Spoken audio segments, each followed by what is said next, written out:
love Reaching Higher because it's a faith-based after-school program that reaches at-risk kids, and it really does reach the at-risk kids, and that's, I think, the biggest part of Reaching Higher to me. In Tulare, we have a lot of generational poverty, a lot of generational struggle, and one of the things Reaching Higher does is it reaches into kids' lives that have been in that generational cycle, and it reaches to them and gives them a hand up and a hand out, and that a lot of them don't have the accountability and have the people encouraging them along in their journey.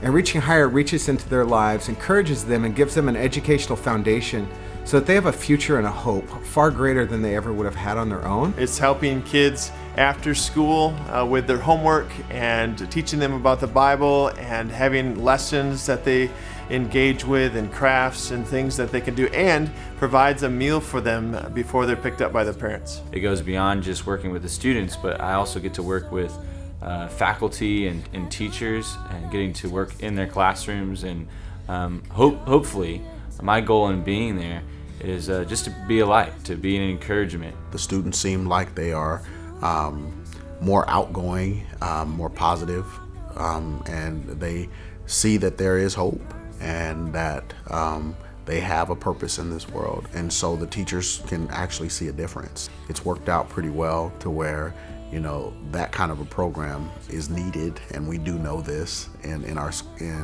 our area, and so it's helped out. It's helped out a lot, and the teachers see it.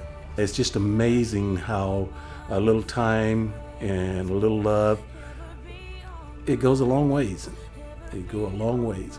So Ty came to us with this project one day in ASB, and we kind of didn't know what it was. Like, our ASB advisor hadn't kind of told us what we were going to do, but Ty came to us and he was like, I want you guys to raise, I think, $6,000 for kids so we could put shoes on all the kids at Wilson. We raised about or over $6,000, and from that we bought each student a pair of shoes and socks, and we went and measured every single one of their feet, and we went to their school one day all together as our ASB class, and we got to put each pair of socks and shoes on those students, and even got the opportunity to, you know, hang out and play with them at their recess, whether it's from, you know, the playground or playing tag with them. It was an amazing experience. It really taught us a life lesson, a really valuable one, and as we went to Wilson and put the shoes on the kids and gave them the socks, it was like an opportunity to give back to the kids. There's lots of cool things that happen at Reaching Higher, but this year I would say the coolest thing is we had an opportunity to take some high school kids to camp this summer.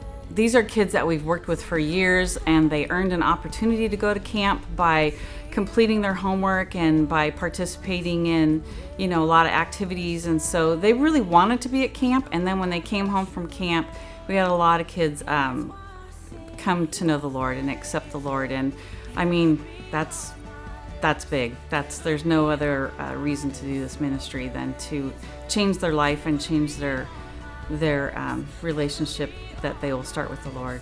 That allows us to make deeper connection into the lives of families, and we're really excited about that. It has given us just one more avenue in which to reach into the lives of people, and so we're very grateful for Reaching Higher, for it's opened up one more door, one more chance to share Jesus and the love of Jesus with someone. I feel compelled to support Reaching Higher because there's this thing called the 4-14 window, and it's between the ages of 4 and 14, a child is most susceptible to receiving the gospel, and this is the gospel. That's why I would say get involved in Reaching Higher. It's just a great thing to be in a child's life, especially one-on-one, that you're discipling, that you're walking alongside, and that you're sharing the love of Christ with the child. The middle-aged students, the 6th, 7th, and 8th graders, think it's a critical age.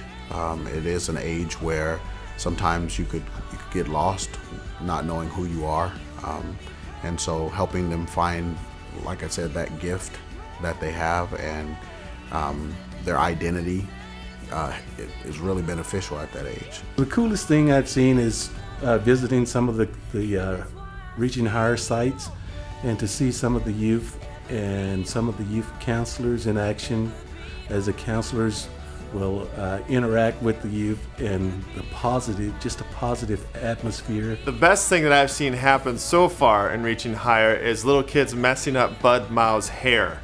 And what that showed to me is just people like Bud Mao and some others who are involved in this.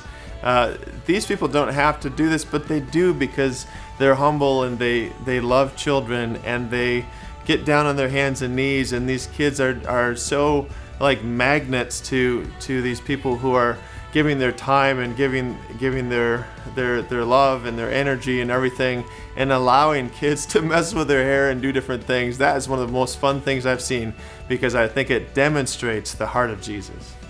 If I had to encourage a friend to get involved with Reaching Higher, either through giving money or through spending their time volunteering with Reaching Higher, I think I would just talk about relationships and how important relationships are. These kids need people in their lives that are going to guide them to the Lord Jesus. I think any kid needs that in their life. All these high school and junior high and elementary school kids, they need people that are pointing them in the right direction. I think it basically would come down to this. If you don't like Reaching Higher, then I would say you probably don't love Jesus. And so I think the thing that Reaching Higher does is it helps the church be the church. And by expanding from one location to multiple locations and into multiple church settings, Reaching Higher has really reached into the Church of Tulare and helped the Church of Tulare be what it's supposed to be, reaching kids, loving them, and lifting them out of the chaos and disorder of life, giving them a future and a hope. And so I hope you'll join with them and do very well tonight in giving well and encouraging others and being a part of this ministry.